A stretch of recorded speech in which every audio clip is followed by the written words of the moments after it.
Muito boa tarde, sexta-feira, 6 de março. O Band Cidade traz as últimas informações para você sobre a questão do coronavírus que preocupa a região.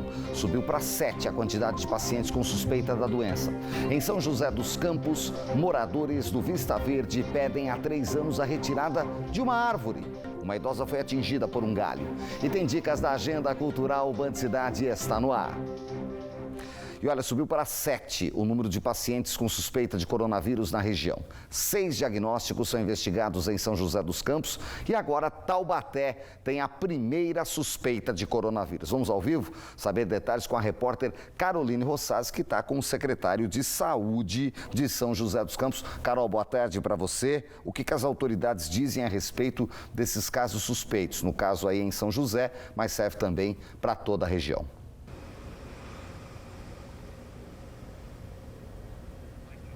Boa tarde, Nicoline. Boa tarde a todos. As autoridades estão monitorando essa situação com cautela, justamente porque o número de casos suspeitos está aumentando. Ontem, aqui em São José dos Campos, eram 2. Um deles, o de um homem de 25 anos, já foi descartado, mas agora surgiram outros 5 casos suspeitos, totalizando, então, em 6 suspeitas do novo coronavírus aqui em São José. Sobre isso, eu vou conversar agora com o secretário de Saúde, o Danilo Stanzani Júnior. Secretário, como é que tem sido o acompanhamento desses casos? Boa tarde. Boa tarde. A vigilância vem trabalhando em toda a cidade e qualquer caso suspeito, mesmo que seja em um hospital privado, é discutido com a nossa equipe da vigilância epidemiológica, com a equipe de vigilância epidemiológica do Estado. E, confirmados os critérios de suspeito, a gente notifica o Ministério da Saúde através do sistema de notificação. E, a partir daí, eles passam a ser acompanhados clinicamente. Todos esses novos suspeitos começaram a apresentar os sintomas depois de terem saído do Brasil? Os 6 que estão hoje na lista de suspeitos viajaram para o exterior. Um deles desenvolveu sintomas respiratórios no exterior mesmo e chegou aqui com sintoma respiratório, e os outros 5 desenvolveram aqui no Brasil esses sintomas. Então, com a história de viagem para o exterior em países que estão sob suspeita, sobre risco do coronavírus, mais o quadro respiratório, preenche os critérios de se tornar suspeito e a gente faz a notificação. Quais as recomendações para a população em geral, secretário? Tem algum público aí que requer maior atenção?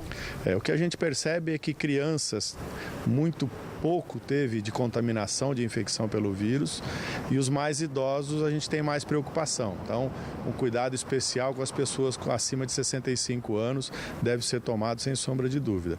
E os cuidados respiratórios, que a gente fala sempre em período de frio, de inverno, evitar ambiente fechado, lavar com frequência as mãos, quando espirrar, usar o antebraço, para evitar a contaminação. Tá certo, secretário. Muito obrigada pela entrevista. Em Taubaté, o paciente que está com suspeita do novo coronavírus é um homem de 27 anos que teve contato aí com uma pessoa que viajou para a Europa. Ele foi atendido pela UPA Central no dia 2 de março, mas já está em casa e passa bem. Nicoline. Obrigado, Carol, pelas informações. Ótima tarde para você. A Polícia Militar prendeu 2 mulheres por tráfico de drogas na noite de ontem no Parque Meia Lua, em Jacareí. Elas escondiam o entorpecente dentro de 2 mochilas. No total, veja só, aproximadamente 10 quilos de cocaína foi apreendido com a dupla. E olha essa história que aconteceu nesta quinta-feira em Taubaté. Um aluno de uma escola municipal levou um simulacro de arma de fogo para a sala de aula. A pistola de mentira, essa aí que a gente está vendo na imagem, foi flagrada com um menino de 11 anos, que estuda na Escola Municipal Antônio Carlos Ribas. A direção da escola chamou a Guarda Civil Municipal e também os responsáveis pela criança. O caso foi registrado na Polícia Civil. E um motociclista de 30 anos morreu na noite desta quinta-feira em um acidente. Foi na rodovia Júlio Fortes, que liga Cruzeiro a Lavrinhas. De acordo com a polícia, o acidente foi provocado por um outro motociclista que tentou ultrapassar um caminhão, mas acabou esbarrando na moto que vinha no sentido contrário.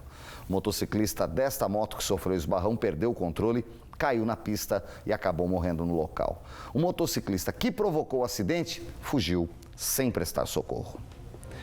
Vamos para a rodovia Presidente Dutra, imagens ao vivo do trecho de Jacareí, trânsito bom nos dois sentidos, até abaixo do normal para essa tarde de sexta-feira, hein? E olha, vou falar, hoje a temperatura chega a 26 graus em Jacareí, não tem previsão de chuva para esta sexta-feira, a previsão de pancadas com um volume pequeno, apenas no domingo, tá bom? Boa notícia. Vamos para o primeiro intervalo, a gente volta já, agora 1 da tarde.